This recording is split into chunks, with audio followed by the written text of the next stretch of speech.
নমস্কার সম্মানীয় দর্শক মণ্ডলী, সমস্ত শিক্ষক সাথী। 1 সেপ্টেম্বর 2025 টেট ম্যান্ডেটরি রায় অত্যন্ত সংবেদনশীল শিক্ষকদের ক্ষেত্রে। এই ব্যাপারটা টেট ইস্যু অত্যন্ত সংবেদনশীল। বিজেপি টিচার সেলের পক্ষ থেকে অর্ডিন্যান্স বা বিশেষ ব্যবস্থা গ্রহণের মাধ্যমে এই সমস্যা সমাধানের চেষ্টা করছে। অবশ্যই আমরা আশা করছি বিজেপি শিক্ষা সেল এই সমস্যার সমাধান করবে।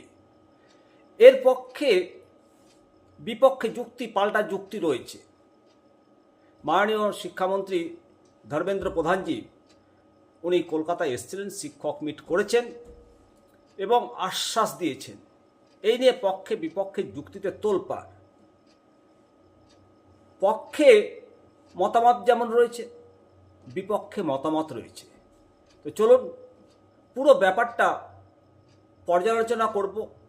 আমি শিবরাম সরকার, আপনারা দেখছেন নিমতিতা দর্শন। সঙ্গে থাকুন, অবশ্যই কমেন্ট সেকশানে আপনাদের মতামত জানাবেন। পক্ষে মতামত, বর্তমানে বিজেপি টিচার সেলের রাজ্য যুগ্ম সম্পাদক পিন্টু পাড়ই উনি জানিয়েছেন মাননীয় শিক্ষামন্ত্রী ধর্মেন্দ্র প্রধানজি তাদেরকে আশ্বস্ত করেছেন যাতে রাজ্যে টেটহীন শিক্ষকদের চাকরি না যান। অর্ডিন্যান্সের মাধ্যমে দীর্ঘদিনের কর্মরত শিক্ষকদের জন্য বিশেষ ছাড় দিলে তাদের জীবিকা রক্ষা পাবে। অভিজ্ঞতার স্বীকৃতি শিক্ষকদের রয়েছে। 2010 সালের আগে নিযুক্ত শিক্ষকরা শিক্ষার অধিকার আইন কার্যকর হওয়ার আগে নিযুক্ত হয়েছিলেন। তাদের ক্ষেত্রে 20-25 বছর চাকরি করার পর পরীক্ষা নেওয়াটাকে অযৌক্তিক বলে মনে করছে। অপরদিকে মাননীয় সুপ্রিম কোর্ট আর্টিকেল 142 প্রয়োগ করে শুধুমাত্র যাদের 5 বছরের চাকরি কম রয়েছে তাদেরকে ছাড় দিয়েছে। 5 বছরের যাদের চাকরি বেশি রয়েছে তাদের ক্ষেত্রে টেট বাধ্যতামূলক করেছে। অবশ্যই সুপ্রিম কোর্টের রায়ের পর কোনো অর্ডিন্যান্স জারি করা হলে বিচার বিভাগীয় পর্যালোচনার মুখে পড়তে হতে পারে, এটা আমরা জানি। বিশেষ করে যদি শিক্ষার অধিকার আইনের মৌলিক নীতির পরিপন্থী হয়।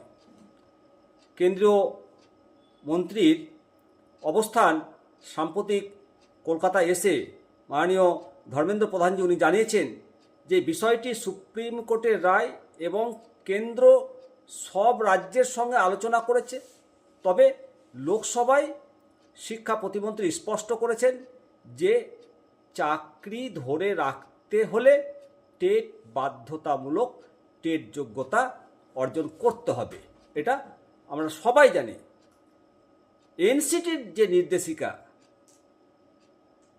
নির্দেশিকা অনুযায়ী জাতীয় স্তরে শিক্ষার মান ধরে রাখার জন্য ন্যূনতম যোগ্যতা হিসাবে টেট অপরিহার্য। বর্তমান পরিস্থিতিতে বিজেপি টিচার সেল এবং অন্যান্য শিক্ষক সংগঠনগুলো কেন্দ্র সরকারের ওপর চাপ সৃষ্টি করছে। তবে আইনি বাধাবাধকতার কারণে কেন্দ্র বা রাজ্য সরকার সরাসরি কোনো অর্ডিন্যান্সের মাধ্যমে আদালতের রায়কে ওভাররুল করতে পারবে কিনা তা নিয়ে কিন্তু ধোঁয়াশাটা কাটেনি।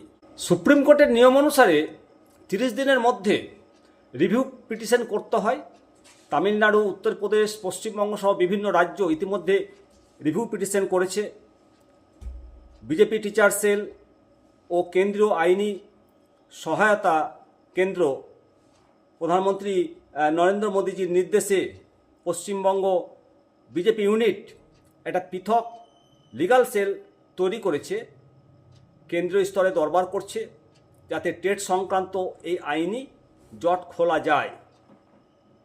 আপনারা জানেন যে তামিলনাড়ুর মাননীয় মুখ্যমন্ত্রী M.K. স্ট্যালিন উনিও প্রধানমন্ত্রীকে চিঠি লিখেছেন।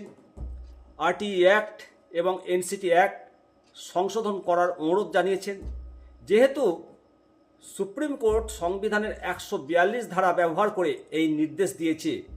তাই কোনো অর্ডিন্যান্স বা সাধারণ আইন সংশোধন করে একে চ্যালেঞ্জ জানানো অত্যন্ত জটিল। তবে কেন্দ্র যদি আইন সংশোধন করে 2010-এর পূর্ববর্তী শিক্ষকদের স্থায়ীভাবে অব্যাহতি দেয়, তবেই স্থায়ী সমাধান সম্ভব। মোদ্দা কথা, বিজেপি টিচার সেল যদি সরকারকে দিয়ে কোনো সমাধান করতে চায়, তবে তাদের মূল লক্ষ্য হবে কেন্দ্রীয় শিক্ষা মন্ত্রকের মাধ্যমে RTE আইন ধারা 23 সংশোধন করা এবং 2010 সালের আগে নিযুক্ত শিক্ষকদের জন্য শিক্ষাগত যোগ্যতার শর্ত শিথিল করতে পারা।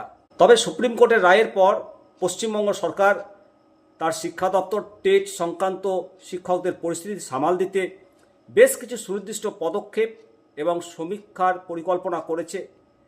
বর্তমানে একটি বিস্তৃত সার্ভে এবং তথ্য সংগ্রহের কাজ তারা কমপ্লিট করেছে। এর মূল লক্ষ্য হলো বিভাজন ঠিক কতজন শিক্ষক 2010 সালের আগে নিযুক্ত হয়েছেন এবং কতজন শিক্ষক 2010 থেকে 19-এর মধ্যে নিয়োগ হয়েছে, কতজন শিক্ষক 3/9/2001-এ নিয়োগ হয়েছে, কতজন শিক্ষক 2000 সালের আগে নিযুক্ত হয়েছে, কতজন শিক্ষক 3/9/2001-এর পরে নিযুক্ত হয়েছেন, কতজন শিক্ষক 3/9/2001-এর পূর্বে নিযুক্ত হয়েছে। এই সমস্ত তথ্যগুলো তারা ডাটাবেস তৈরি করেছে।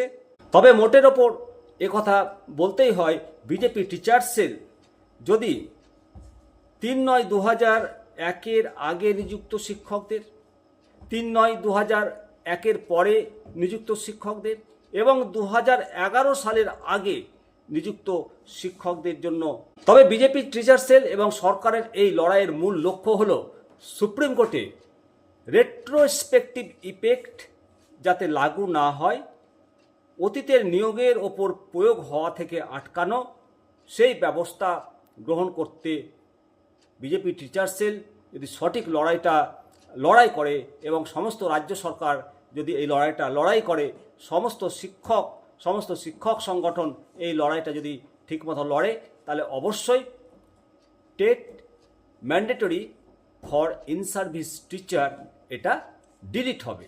অবশ্যই আপনাদের মতামত দেবেন। ভালো থাকবেন। পরবর্তী আপডেট নিয়ে আবার আপনাদের সামনে আমি হাজির হব। শিবরাম সরকার, নিমতিতা দর্শন। জয় হিন্দ, জয় ভারত।